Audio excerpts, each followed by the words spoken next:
For those of you who don't know me, my name is Theresa Spanella. I'm the Learning Commons Coordinator here at Mount, and I'm somewhat of a time management guru. As I juggle full-time work, I teach part-time, and I go to school full-time.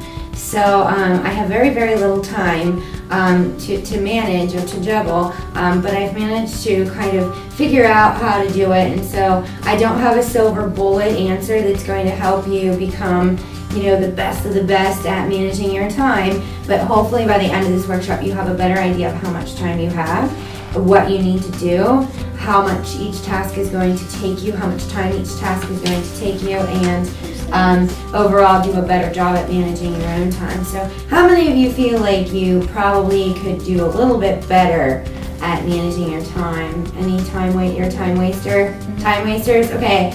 And what kinds of things do we do to waste our time? Study the wrong things first. Yeah, study the wrong class first, or just study the wrong things, period. Procrastinate? Yeah, who's a procrastinator? Right? I think it's just like kind of human nature. But that is a big waste of time.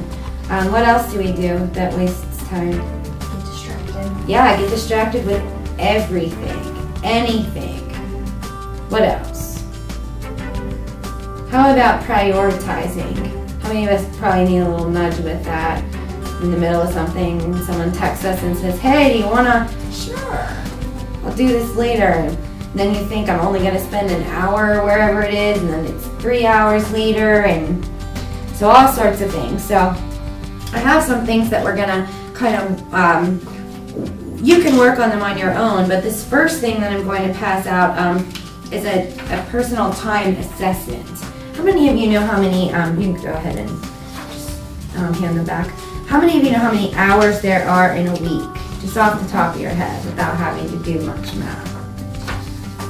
No? There's 168. 168 hours in a week.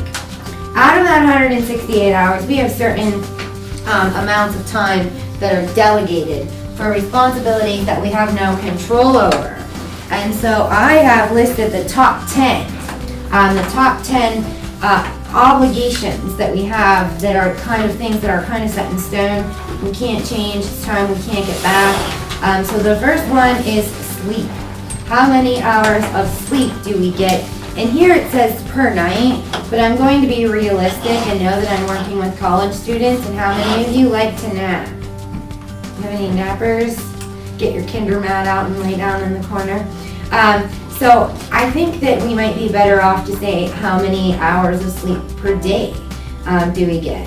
And then how many hours do we spend grooming each day? Now some of us probably spend more time than others because generally speaking boys don't have as much to do as girls, and so, but I know some people who spend an inordinate amount of time grooming every day. Do any of you know that?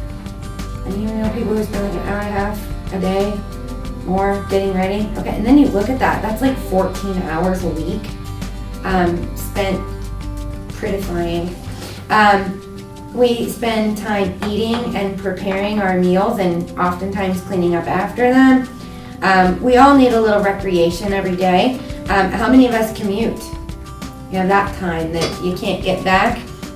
Group obligations like meetings, practices, athletic competitions, or church, errands. We all have to run errands, right? And that would be like cleaning up your room, doing your laundry, all those kinds of things can count as errands. Then we have our time in class, our time spent working, and then many of us have families, children, so we have family obligations, caring for a sick loved one. These are times that are accounted for us. So when you have a chance, you don't have to do it right now, but I would like for you to do this at some point in time because it's kind of staggering how much time we have that we don't think we have. How many of you are always like, oh, I'm so busy, there's no time to do anything. And then when you get it down on paper and you look, you're like, wow, I have a lot of time left over in a week. Sometimes that's not true. Sometimes it goes the other way and the person's like, I only have 3 hours in a whole week, and I'm like, ooh, sorry. And then the next part is to determine how much time you need to spend per week studying for each one of your classes. and that's based on the difficulty level of the class. So you want to look and say, is this something that I can get by quickly? We have some classes that we don't have to spend a whole lot of time for, other classes that we have to spend a whole lot of time for. So this should kind of give you an estimate of how much time you have in a week to do what you need to get done. So you can take this with you if you lose it or you want another one for your friend or whatever. There's some extras. I'm sure all your friends are like, yes, I really want one of those, right? Okay, so one of the biggest things we need to consider when we are trying to manage our time is our priorities. And I do know there is a typo on this slide. I didn't realize it until like 2 seconds before I plugged my computer and it was too late to change it, but that should not be But how many of you have an idea of all of the things you need to do in a week? How many of you spend time, sit down maybe Sunday, and think about the week that's coming up? Okay, and what do? You tell me a little bit about your...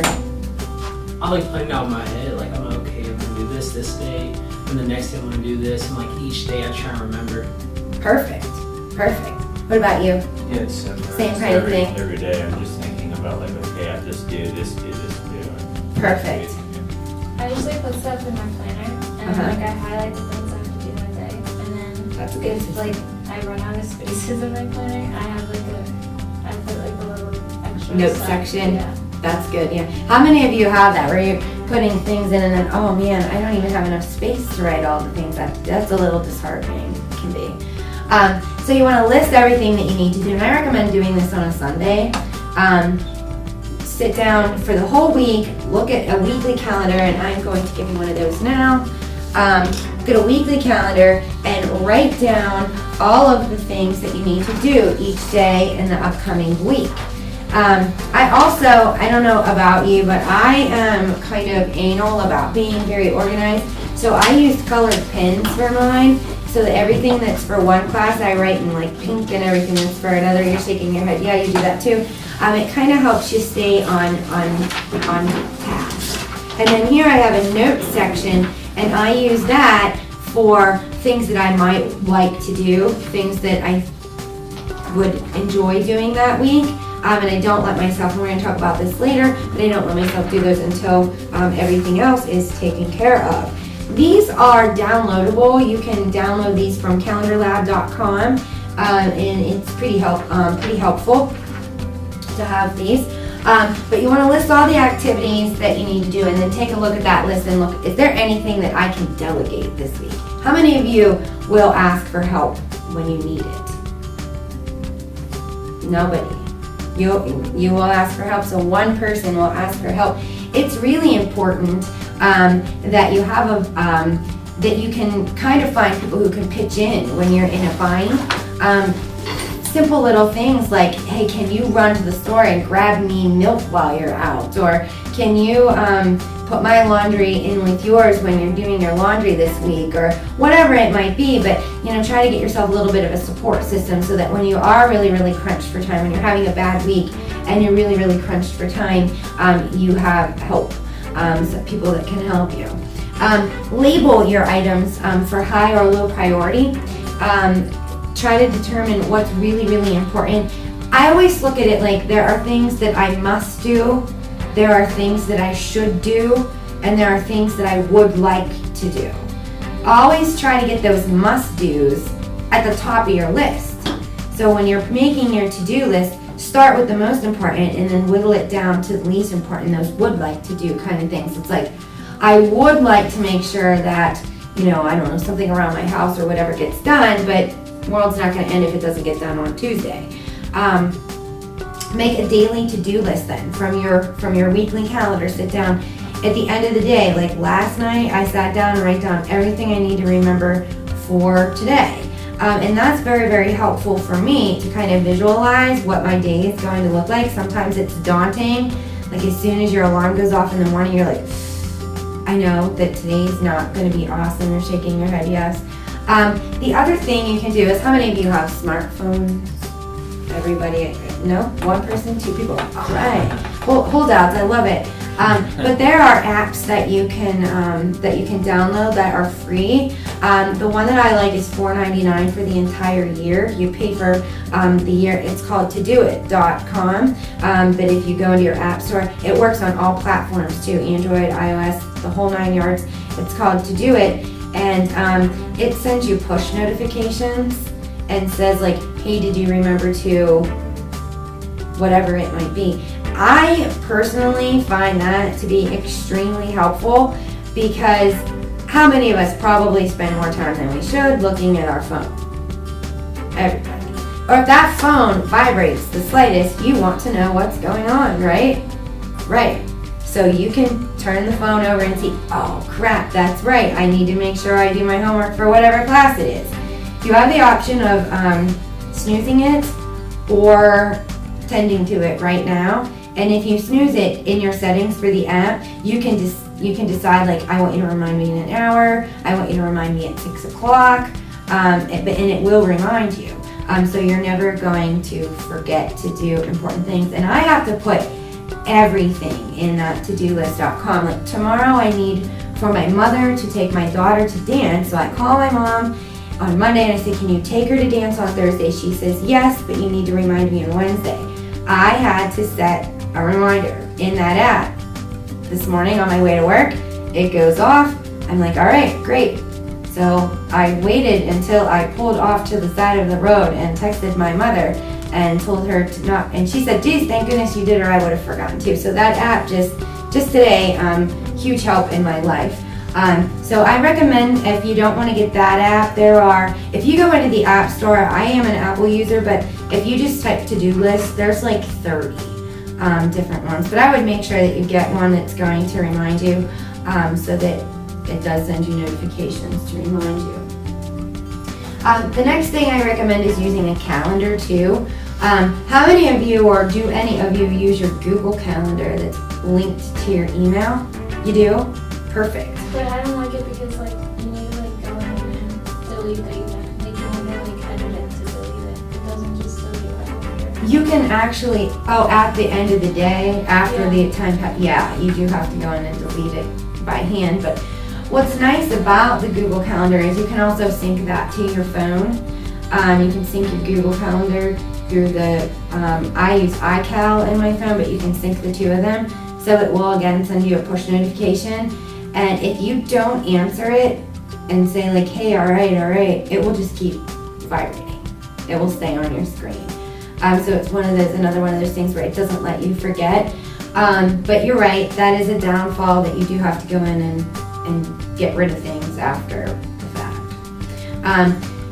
I don't think that To-Do-It app makes you do that. It just kind of, it only works in the future, not in the past, which is nice. The other thing about the Google Calendar is it will send you an email reminder, so that if by chance your phone is dead, as soon as you check your email that day, it will say blah blah blah was supposed to happen at 3 o'clock.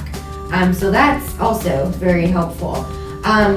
For those of you who do not like to use technology, that's absolutely fine. I have paper calendars for you. These are super tiny. The one I have at home, like I said, I'm very anal about managing my time. I have a huge desk plotter, and I write everything that I need to do on that calendar. If it's a work responsibility, if it's something my daughter needs to be doing, if it's a bill I need to remember to pay, if it's something for my own school, if I have a doctor's appointment, and everything goes in a different color, so I know if it's work, school, whatever, and I can look at that calendar and know what my month is going to look like. Now, why would it be helpful to know what the entire month is going to look like?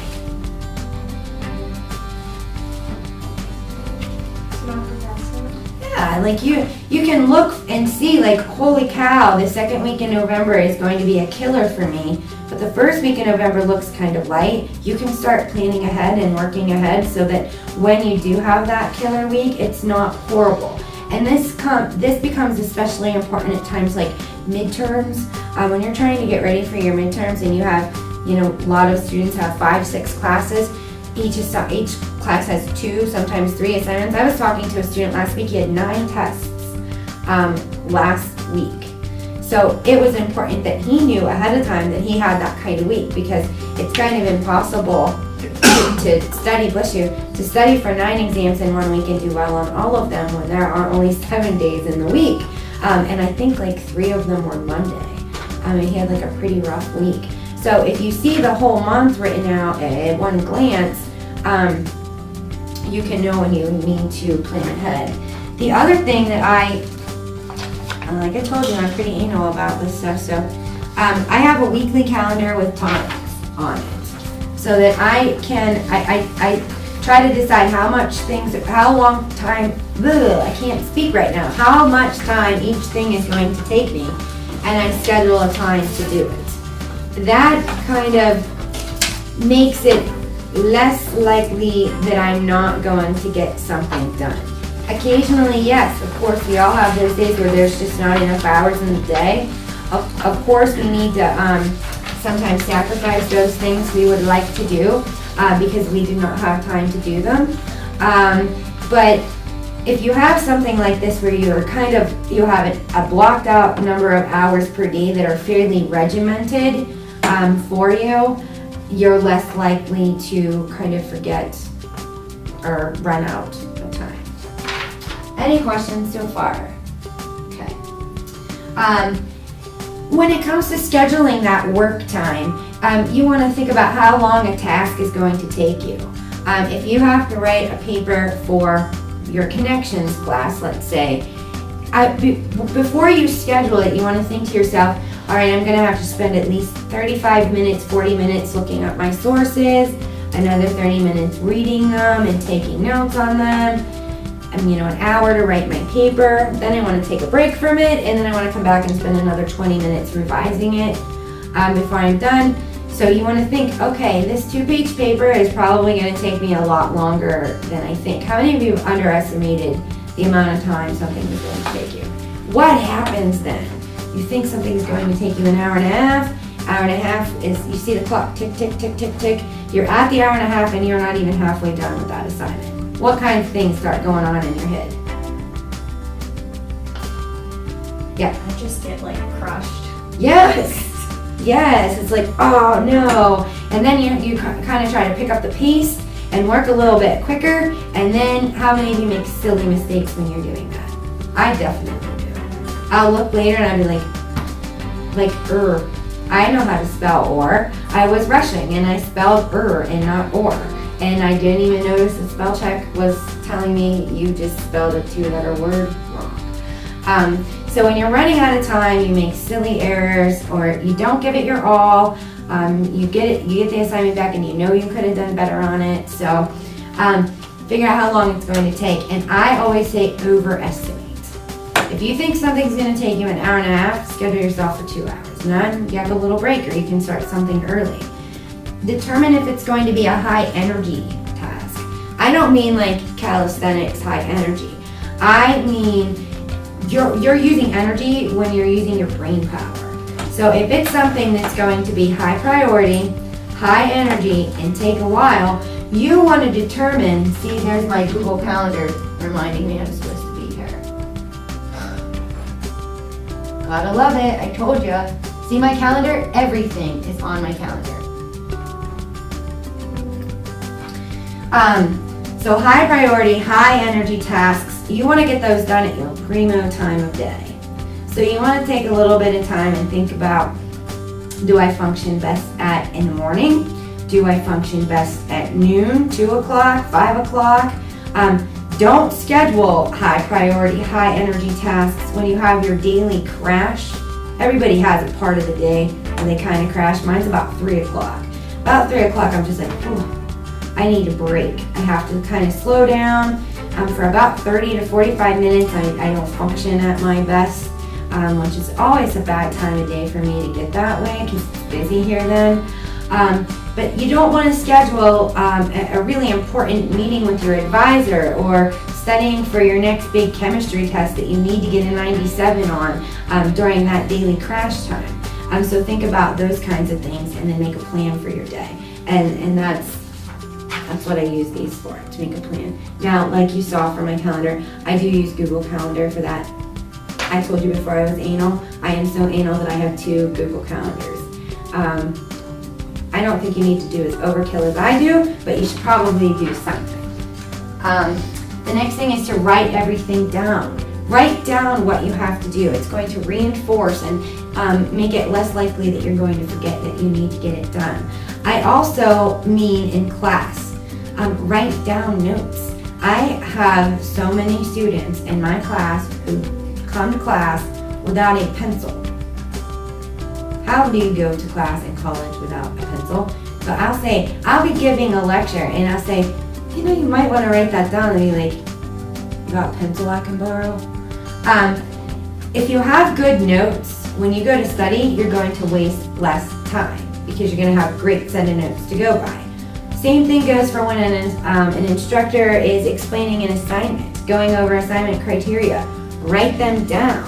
That way when you go to start the assignment, you already know what's expected. When I tutor students, I will have them come in and I'll say, well, what are we trying to do? What are we trying to do with this? Oh, I don't know, you know, she said write this paper and I'm supposed to compare and contrast stuff. Do you have to have sources? I don't know, probably. How long is it supposed to be? I think she said maybe like 2 pages. They don't even know what the assignment criteria is. So whenever you're in class and they're starting to explain assignment criteria, write that down. Be healthy to reduce your stress. How many of you get, when you get stressed, you start forgetting stuff a little bit more? You don't do your best work? Okay. Our bodies, how many of you know much about human biology? Do you ever take human biology? Okay. Maybe you'll remember. Our bodies, when we're stressed out, our brains produce something called that, but no, this is kind of something that's kind of detrimental to memory, sanity, cortisol. You hear about cortisol before? Your brain will produce cortisol. In large doses, cortisol is actually very bad for your brain. And it will inhibit you from remembering things. Whenever you're stressed out, it's just your body's natural reaction to start producing cortisol. That's why if you're going through a really stressful event in your life, even if you're not particularly busy during that time, you feel very, very tired. You ever go through something that's really difficult, really hard, and you just feel exhausted, and it's for no really good reason. Like you're not, up at 4 in the morning and going to bed at 2 in the morning. It's just the stress has weighed on you. Cortisol will do that. So we need to keep our cortisol in check. It's very important for us to keep our cortisol in check. We can do this through exercise.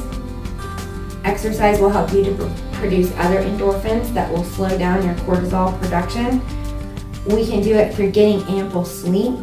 And when I mean ample, I mean not too much, not too little. Most people think ample sleep like, oh, she's meaning I need to sleep at least 7 hours a day. So I'm going to sleep 13. And that's the opposite of what I mean. 13 hours of sleep is too much. Have you ever slept yourself tired? Like have one of those days where you sleep for 13, 14 hours and you wake up and you're still tired, but you convince yourself hey, I really needed that. I really needed to waste a day and a half in bed. We're wasting more time than we think, not just by being asleep, by also not being able to function when we're awake. So you want to get about 7 to 8 hours of sleep a night. Also, you want to remember sleep is not one of those things you can make up later. How many of you have said that to yourself? Okay, I only got 4 hours of sleep last night, so I'm going to make up for it tonight. I'm going to sleep 10. Yeah, you can't make up. You need X amount of hours of sleep, and we're all different. Some people do just fine on running on 4 or 5 hours of sleep. Younger people are generally better than that, than people who are my age. If I only get 4 hours of sleep, you probably don't want to talk to me the next day because I am not going to make any sense. But you want to get, usually, rule of thumb is most people 6 to 8 hours of sleep. I would err in the middle, maybe 7 to 8. hours of sleep, that is already right there going to help to reduce your stress. The other thing is the foods that you take in. The different kinds of foods that you consume will also help with the production of endorphins, enzymes that will help to keep you calmer when you're not. How many of you, natural reaction to stress is to eat? A lot of us are like that, and when we do, what do we eat? Crap food, right? We're eating chips, ice cream. It's not like, oh, I'm so stressed out, I need a piece of lettuce. Nobody ever says, you do? I just did that yesterday. You said you were stressed out and you I went needed. and got a salad. Did it make you feel better? Yeah. See, if I'm stressed out and I eat a salad, it makes me more tired because I feel like when you're eating a salad, you just gotta chew and chew and chew. No? Did it make you feel better? Yeah. It should. It should. You want to kind of try to eat things that are high in fiber and high in protein. When you're feeling stressed out, you can change your diet and it will help you. Now, you're the first person who's ever told me they do the right thing when they're stressed out. Like, I am like, if I get stressed out at work, I will throw my lunch in the garbage, which today is a salad, and I will run downstairs to the snack machine and get like 5 bags of Doritos. Maybe not 5, but I'll eat crap food and then it makes me feel better because it's that, happiness that they give me, I guess. I don't know, it's strange. But you don't want to eat crappy foods that will make you feel worse. You also want to try to exercise, even when you're absolutely exhausted because you're so stressed out. If you exercise, that will release good endorphins and that will actually end up giving you exercise. It will end up giving you energy. Questions so far? No, good. All right, plan ahead, like I said earlier. Look at that whole month at a time, and so that if you're gonna have a busy week, you can get everything out of the way a little bit ahead of time. Also, you can delegate duties that you, like, if you know you're gonna have a really, really busy week, but you have some kind of, I call them like petty things that you need to do, like you need to maybe, I don't know, what kinds of things do you do that aren't super high priority to you? Because what I do is probably different than what you do. What do you do in a given week that you don't feel is super high priority? That you could delegate? Anything? Bunch of stone faces here. Nothing? You're thinking, you have something, I know you do. I know we delegate. Yeah. Say, can you handle this for me this time? I'm busy this week, I can't do it.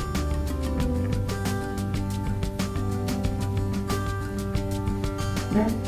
Nothing? Any kind of chore, responsibility? Laundry, sure. Yeah, I'm busy this week, I can't do my laundry.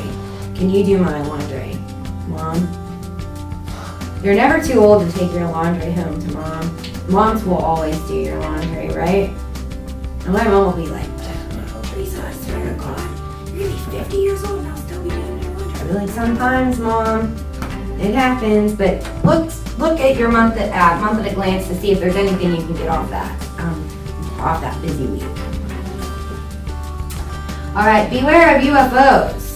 Driving down the road, look up in the sky and say, oh my goodness. Do you think that's what I mean? Of course not. I mean unforeseen obstacles. We all have things that pop up. They pop up at the worst time, right? You're having a terrible week and all of a sudden you check your email or you get a text or you get a phone call or somebody stops you on your way to Cosgrave and gives you terrible news. It might not be another responsibility. It's just something that deflates your balloon. Right? Just feeling really bummed. How many of you have gotten to the point where you just feel too upset, too bummed, you don't want to do your work? I don't feel like doing it right now. It happens, right? We're human. If we have a good plan and we're working ahead all the time, it's not going to be a big deal when an unforeseen obstacle, a UFO, blows up in our face. That UFO could also be something like a computer crashing, where your files are all stored. In that case, what should we always be doing? Backing up our files. How many of you have learned this the hard way? One. When I was working on my master's, I was in chapter 2 of my thesis, and I was one of those people who was like, yeah, you don't need to back up. I have a MacBook. They never crash. She was wrong. That would be me. 2 chapters of my thesis. Thankfully, I had emailed them about 2 weeks ahead of that to my friend Michelle, and she emailed them back to me, so I had that. But always back your stuff up. Use your iDrive here on campus. Use your Google Drive here on campus. I had a girl come in Monday. Her computer had blown up. She needed things that she could not get. Just this week too, Chris Burlingame, you guys know Chris, his computer blew up. It didn't really blow up. He installed an update on it that froze the entire computer. So Apple has his computer right now fixing it. But it could be anything, like your car, you're a commuter and your brakes go out on your car. Be prepared for emergencies. Always try to have a contingency plan. Take advantage of every minute for the little things. How many of you spend a good bit of time every day waiting? Yes. I can't remember what it was. Recently, I saw somewhere, I tried to find it so I could share it with you guys, how much time the average person spends in their lifetime waiting. And it was unbelievable. It's years of our life, like a decade or more, that we spend waiting. So you think about this. You know, you wake up a little bit early for your class, which I'm sure probably doesn't happen that often. If you're like me, I'm always waking up late, not early, and you have like an extra 20 minutes to kill. How many of us take really good use of that 20 minutes? You get to class early and your professor's not there yet, you're going to turn to your partner and chit-chat, right? You're not going to say, hey, I have 5 minutes, I can, whatever. It only takes 2 minutes to pay a bill online or send an email or make a phone call or, you know, flip through your flashcards really quickly. But take advantage of all that little bit of time you spend waiting. How many of you have been to a doctor lately? You spend forever waiting in the doctor. You get there and 9 other people in the waiting room have the same appointment time as you. Everybody's appointment is at 3:30. 9 people, 1 doctor, all waiting for the same appointment time. You know you're going to be there an hour waiting. Take something with you to do. Take a textbook, take your notebook. But spend time that you have downtime, that even if it's only a few minutes, take advantage of that to do little tiny tasks that won't take very long. Know when to compromise, excellence versus efficiency. I don't recommend ever really sacrificing excellence, but you kind of have to know when to hold them, you know what I mean? If you're really, really up against the wall, don't kill yourself to get something done as best as possible. Sometimes we have to know when to fold them and just get it done. It's a disheartening kind of thing to do, and it makes you probably not feel that great, and I don't recommend you aiming to ever do that. That should not be your goal in life, just getting by. I had a student last week, we were working on something, and I said, well, what grade do you want to get in this class? She's like, I'm shooting for a D. Like, dead serious. That was like, yeah, I just want to get a D. And I was like, how about we go for a C at least? And she's like, no, I only need a D for my major. I don't recommend that kind of complacency, but every now and then when there's a bit of an emergency kind of thing, we sometimes have to know when to hold them. Don't be afraid to say no. If somebody calls you and wants to do something, even though it sounds fabulous, you might have an awesome time, you've got to sometimes say no, I can't do that. It's always unfortunate because sometimes when I say no, I can't do that, I feel really, really badly. But sometimes we also bite off more than we can chew. And what happens when we start producing like crazy maniacs? Because we're so stressed out. What's our brain overloading on? Cortisol, right.